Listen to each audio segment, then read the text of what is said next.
J-Dev is back at it here to give everyone another Walking Dead Season 3 episode review video, but before I get into that, it's extremely important if you're not caught up to the point where I am in rewatching or watching The Walking Dead to pay attention to the episode title. I'll put that title in the description for you, and if that's the case and you find out that you're not caught up, then I recommend that you don't watch this video any further, simply to avoid any potential spoilers. This will be The Walking Dead Season 3, Episode number 3. The title of this episode is called Walk With Me. This will be my review, reaction, recap of the episode.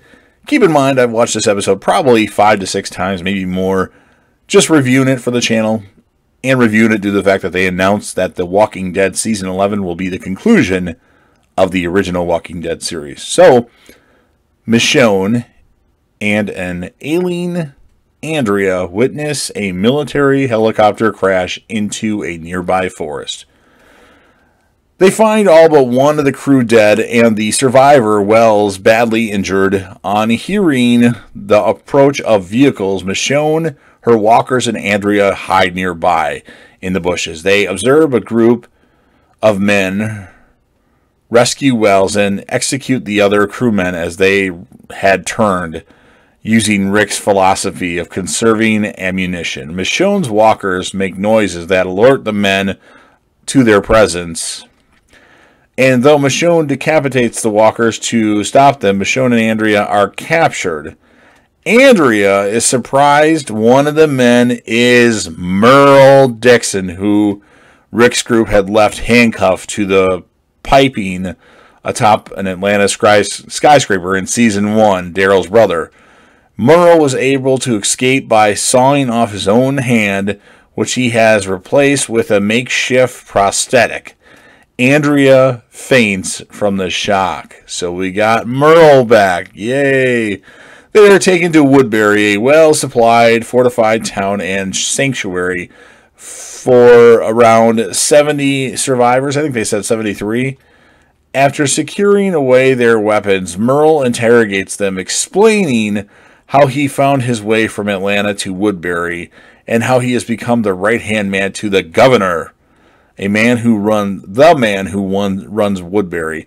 Andrea recounts her own escape from the farm and separation from Rick's group, for whom Merle still holds contempt for. They later meet the governor, who offers to let them stay. Michonne is uneasy about the whole situation and asks for her weapons back so they can leave. But Andrea wants to learn more about the town over breakfast. The governor introduces them to Milton, his chief advisor, and attempts to learn more about Rick's group from them using his charisma. Michonne remains aloof and warns Andrea of her distrust for the governor, but Andrea thinks Woodbury is safe, and it appears to be safe. But the governor, well, we'll find out about that.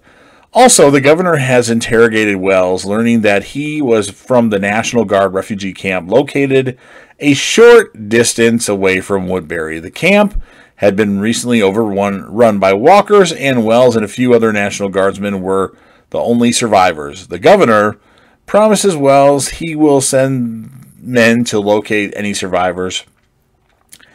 After the breakfast, Andrea and Michonne, the governor, joins his men as they locate the camp. They ambush and kill the survivors and steal all the useful supplies. Now, I'm not sure why his men would follow those orders, but I guess they had ulterior motives. I could see later in this zombie apocalypse, but at this point in the apocalypse, it's still early, or Walker apocalypse, whatever you want to call it. Just, I don't know. He basically was leading people with blindfolds on because they are clueless and they don't take orders well, or they take orders too well. In any event, on returning to Woodbury, the governor tells the town that the camp had already fallen to walkers, and the importance of a fortified camp like Woodbury can be most helpful. Now later, the governor is shown going into his private rooms and sitting in a chair, looking upon a number of tanks containing walker heads, including those of Michonne's enslaved walkers and of Wells, the guy that he was questioning about his group. So the introduction of the governor is interesting. He's a very charismatic individual with some psycho tendencies there. I like the episode, though. I wish there was a little bit more to it. We got the return of Merle, which was great, because he's like, hey, Blondie, why don't you give old Merle, it would have been nice to learn a little bit more about the people at Woodbury and not just the governor. Like Milton, we barely met. I mean, it would have been nice to meet the other guys, like the bowman that he has. I think his name is Shump, and Martinez, who we don't really know until later on. So, I mean, I like the episode. It's interesting to see what Andrea and Michonne are doing. I wish they would be more with our Survivor group, but it is what it is. My score of the episode is going to be 8.4 out of 10.